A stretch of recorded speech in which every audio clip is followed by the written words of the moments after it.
A man stood at the doorway of his small house, listening to shouting from the kitchen. His wife had left years earlier, and now he lived with his son and a quiet young girl she brought into the marriage. The boy was loud, confident, always defended. The girl was silent, always blamed. Every mistake in the house somehow became hers. "She's useless," the boy would laugh. "She's not even your real child," relatives whispered. The man heard it all and said nothing.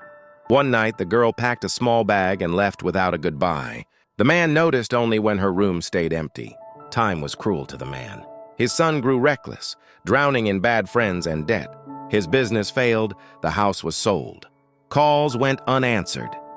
Years later, the man slept in a rented room, surrounded by silence and regret. Every night, he replayed the moment he chose comfort over courage. The moment he failed to protect the child who needed him most. One afternoon, the man collapsed on a crowded sidewalk people passed. Some stared, few stopped. A woman pushed through the crowd. "Please move," she said firmly. She knelt beside him, checking his breathing. When their eyes met, the man froze.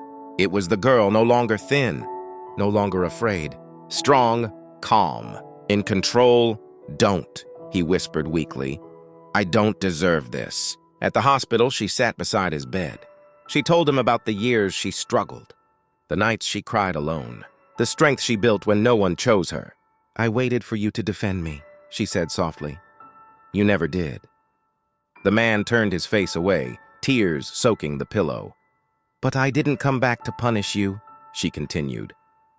"I came back because I survived, and because holding hate was heavier than leaving."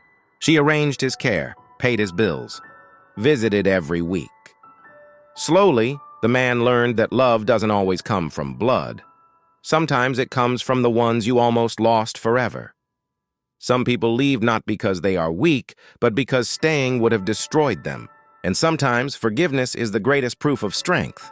Comment yes if you believe life can still reward a good heart, even after pain.